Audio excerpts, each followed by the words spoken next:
हमने कल की वीडियो में देखा था कि struct with function returning structure.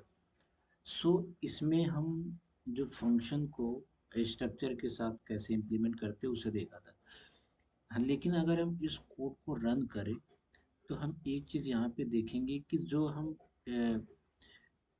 User से जो हम वैल्यू ले रहे हैं वो वैल्यू को हम मतलब कि प्रिंट नहीं कर पा रहे। जैसे सपोज मान लो बुक आईडी दे दी हम 7, उसके बाद बुक का नाम दे दिया मान लो अभी, उसके बाद फिर मान लो बुक का प्राइस दे दिया 90.8 समथिंग कुछ भी दे दो।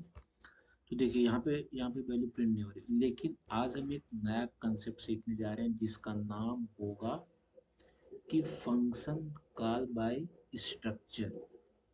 उसमें हम इस वैल्यू को जो हम यूज़र से जो ले रहे हैं उस वैल्यू को हम प्रिंट कर सकते हैं। आज का हमारा जो टॉपिक होगा that name is function call by passing structure. ये इसके लिए हमें अपने मेन फंक्शन में आना पड़ेगा। जैसे आप सभी को मालूम है ये आपका मेन फंक्शन होता है, और आप सभी को ये भी मालूम होगा कि जो आपका जो प्रोग्राम होता है वो मेन फंक्शन से ही रन होता है। तो मेन फंक्शन में हमें एक बनाना पड़ेगा स्ट्रक्चर। मान लो हम उसका नाम ले लेते हैं डिस्प्ले, और उसमें हम ये जो आपका वेरिएबल है b1, इसे हम ये b1 इसे हम यहाँ पे पास कर देते हैं। ये हो गया। अब हम इसको हमें इनिशियलाइज करना पड़ेगा, ऐसे नहीं होगा इसको। और ये मेन फंक्शन के ऊपर इसे बनाना होगा, इसे मेन फंक्शन के ऊपर बनाना होगा कि इस डिस्प्ले जो आपने बनाया है, ये आपका जो पासिंग स्ट्रक्चर है, इसका वर्क क्या है। मेन फंक्शन के ऊपर इसे डिक्लेयर करते हैं। सिंपल सा, कोई बहुत फास्ट एंड बहुत फ्यूरियस टाइप का कॉन्सेप्ट नहीं है। और हमें कोई रिटर्न वैल्यू नहीं चाहिए, तो यहाँ पे हम वाइट टाइप लेंगे और उसके बाद फिर हम अपना जो हमारा जो पासिंग स्ट्रक्चर है उसका नाम दे देते हैं, तो वाइट डिस्प्ले।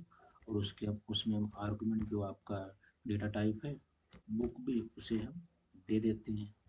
उसके बाद फिर इस वैल्यू को हमें प्रिंट करना है। सो अगर हमें सपोज न्यू लाइन प्रिंट करना है तो इसके लिए ये होता है। उसके बाद फिर B dot book I D, और स्पेस चाहिए तो double inverted comma with single space bar. उसके बाद फिर उसके अगर हमें टाइटल चाहिए तो बी डॉट टाइटल। उसके बाद स्पेस चाहिए हमें फिर, तो हम double inverted comma with single space bar. उसके बाद फिर प्राइस चाहिए बुक का हमें, तो ये हो गया।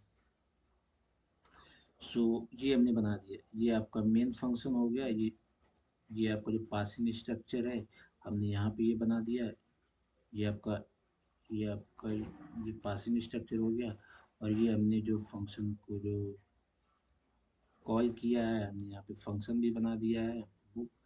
और बाकी ये आपका हमने स्ट्रक्चर बनाया हुआ है, और ये हमने हेडर फाइल दी हुई है इनपुट आउटपुट के लिए। आई थिंक हमारा कोड बिल्कुल सही है। इसे रन करके देख लेते हैं।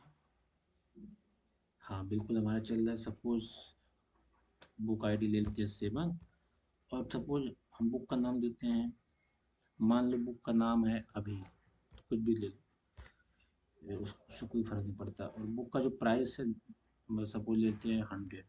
ये फ्लोटिंग वैल्यू है तो हम पॉइंट में भी ले सकते हैं, ये आपके ऊपर है।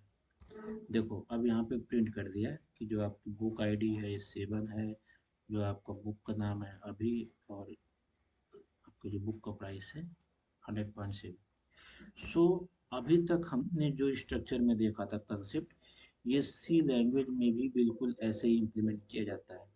बस डिफरेंस यहाँ पे इस चीज़ का है कि मेन फंक्शन में आप यहाँ पे स्ट्रक्चर लिख भी सकते हैं और नहीं भी लिख सकते हैं। ये आपके लिए एक ऑप्शन होता है। लेकिन सी लैंग्वेज में आपको यहाँ पे स्ट्रक्चर लिखना होता है, यहाँ पे लिखना होता है। अगर मैं यहाँ पे स्ट्रक्चर लिखूँ तब भी कोई मतलब तब भी हमारा जो प्रोग्राम है रन करेगा। लेकिन ये अपने ऊपर डिपेंड करेगा तो हम क्यों फालतू की चीज़ों को लिखें। तो लेकिन अब हम इसके बाद जब नेक्स्ट वीडियो में आएंगे तो हम जो स्ट्रक्चर को ऊप्स के जो आपके मतलब कि जो कंसेप्ट होते हैं उसके थ्रू समझेंगे। तो फिर अब नेक्स्ट वीडियो में हम देखेंगे ऊप्स के थ्रू स्ट्रक्चर के मतलब जो कंसेप्ट को कैसे समझते हैं। सो उसके लिए देखते हैं कल। आज के लिए थैंक यू।